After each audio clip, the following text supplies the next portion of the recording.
You have an interesting quote here. You said, Megadeth as a band has always been most successful when the world is at its craziest. So you have an interesting quote here. You said, Megadeth as a band has always been most successful when the world.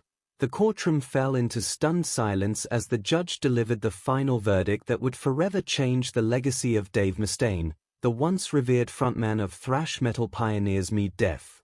After months of contentious legal battles, the man who had risen from his tumultuous departure from Metallica to become one of heavy metal's most influential guitarists and songwriters was forced to face the consequences of his controversial actions.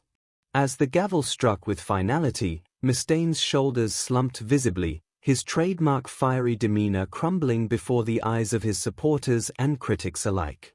The shock of reality seemed to wash over his face, the realization that decades of building his musical empire had culminated in this moment of judgment. For nearly 40 years, Mustaine had dominated the metal scene with Megadeth, convincing millions that his approach to thrash metal was revolutionary. His intricate guitar work, technically complex compositions, and politically charged lyrics had earned him international fame and a fortune estimated in the tens of millions. The band had sold over 38 million records worldwide, received 12 Grammy nominations, and fundamentally shaped the thrash metal genre alongside Metallica, Slayer, and Anthrax. However, as the music industry evolved and society's tolerance for controversial statements shifted, Mustaine's outspoken nature and provocative comments began to draw increasing criticism from fans, fellow musicians, and industry professionals. The case against him had been building for years, with former band members coming forward with allegations of abusive behavior under his leadership. The prosecution presented damning evidence of his public statements, now reinterpreted through the lens of modern social standards. What had once been dismissed as the controversial opinions of a rock star was reframed as harmful rhetoric, inciting division and promoting conspiracy theories. Expert witnesses testified that his influence as a public figure made his statements not only problematic but potentially dangerous to impressionable fans who looked to him as a cultural icon. The defendant has willfully continued to use his platform to spread harmful rhetoric despite overwhelming evidence of its negative impact, the judge stated firmly, the microphone amplifying her words throughout the hushed courtroom. This court finds that a clear message must be sent to the industry and the public about the standards we expect from those with significant cultural influence in our society. Mr. Mustaine has repeatedly hidden behind the shield of artistic expression while engaging in behavior that this court finds indefensible. The sentence was severe: permanent dissolution of Megadeth in its current form, substantial financial penalties amounting to millions in damages, and a prohibition from performing his catalogue of music professionally again. Most devastating was the court-ordered public statement Mustaine would be required to make, acknowledging that many of his past statements were now considered harmful and apologizing for the impact they may have had. His empire, built over 4 decades of relentless touring, recording, and brand building, was dismantled in a matter of minutes. Outside the courthouse, chaos erupted as news of the verdict spread. Devoted fans wept openly, holding vintage MEGADETH albums and concert tickets, some having traveled from across the country to show support for their hero. "This is the death of metal," shouted one fan wearing a vintage MEGADETH t-shirt. "They're trying to sanitize everything that made the Chandra great." Free speech advocates decried the ruling as censorship disguised as justice, organizing impromptu protests on the courthouse steps. Industry professionals spoke of a watershed moment that would forever change how artists express themselves in public forums. For Dave Mustaine, the verdict represented more than just professional ruin, it was the collapse of his entire identity. Born in Lamy Mesa, California, he had overcome a troubled childhood marked by poverty and an abusive home environment. Music had been his escape, his guitar a weapon against the harsh realities of his youth. His early career with Metallica ended infamously when he was unceremoniously kicked out of the band in 1983, an event that fueled a rivalry and resentment that would drive him for decades. He formed Megadeth largely out of spite, driven by a burning desire to prove himself and surpass his former bandmates. His rise from disgraced guitarist to thrash metal icon had been the ultimate redemption story. Music had been his salvation, his purpose, and ultimately, his downfall. Behind the aggressive persona he presented on stage, Mustaine had faced personal demons that even his most dedicated fans only glimpsed.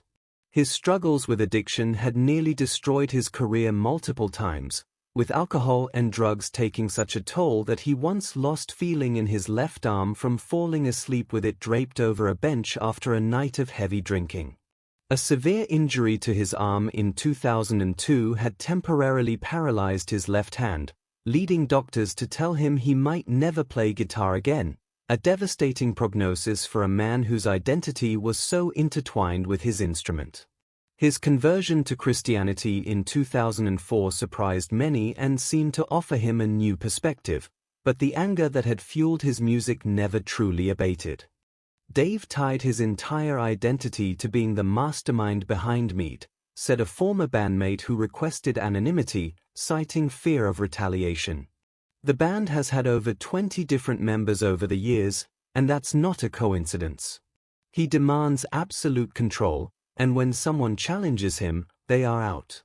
When public opinion began to turn against his statements, he couldn't adapt because it would mean acknowledging that a fundamental part of his persona was no longer acceptable. His stubbornness ultimately destroyed him. Those who worked closely with Mustaine described a complex figure, a musical genius with an uncompromising vision, but also a man haunted by perceived betrayals and obsessed with maintaining his legacy. "There are two Dave Mustaines," explained a former producer. "There's the brilliantly creative musician who can craft some of the most intricate metal compositions you've ever heard, and then there's the Dave who sees enemies everywhere and can't let go of grudges." Unfortunately, as he got older, the latter seemed to take over more and more. The case that finally ended Mustaine's career wasn't built on a single incident but on a pattern of behavior that spanned years. The turning point came during the band's recent world tour when footage from a mid-con rant showed him making particularly inflammatory remarks about sensitive political issues that crossed the line from opinion into rhetoric that legal experts classified as dangerous incitement. The video, captured by dozens of fans on smartphones, went viral within hours, spawning a petition signed by over 200,000 people demanding concert venues cancel upcoming Megadeth performances. Though he initially defended his right to free speech, claiming his words were taken out of context, the public outcry opened the floodgates for further scrutiny. Former band members, many of whom had remained silent for years due to non-disclosure agreements or fear of being blacklisted in the industry, began coming forward with their own stories. David Ellefson, Megadeth's longtime bassist who had previously been dismissed from the band, broke his silence with detailed accounts of psychological manipulation. "It was never just about the music," Ellefson stated in his testimony. "If you disagreed with Dave's worldview, you were treated as an enemy, even if you'd been by his side for decades." Another former guitarist described how Mustaine had allegedly sabotaged their career after leaving Mead, calling industry contacts to ensure they wouldn't be hired for other projects. The most damaging testimony came from former sound engineers and backstage staff who had witnessed Mustaine's behavior away from the public eye. They described tirades against minorities, elaborate conspiracy theories shared as fact, and direct instructions to crew members to deny service to fans who belonged to certain groups or held opposing political views. As the allegations mounted, so did the criticism of his long history of controversial statements in interviews, news, on social media, and from the stage. What we've learned about the responsibility of public figures and the impact of their rhetoric in the past decade has completely transformed how we approach freedom of expression, testified Dr. Marcus Bennett, a media ethics expert and key witness for the prosecution. The defense of "it's just my opinion" or "it's just rock and roll" no longer holds water when those opinions demonstrably cause harm or incite others to harmful actions. Mr. Mustaine has over 2 million social media followers and sells out arenas worldwide. That level of influence comes with responsibilities that the evidence shows he has repeatedly abused. Mustaine had responded to these criticisms by doubling down, insisting that his critics were trying to censor him and violate his constitutional rights. He hired a team of high-profile attorneys and launched a public relations campaign framing himself as a martyr for free speech. "They are coming after me because I refuse to be silenced," he told an interviewer shortly before the trial began. "Today it's me. Tomorrow it could be any artist who doesn't conform to whatever the acceptable opinion is this week."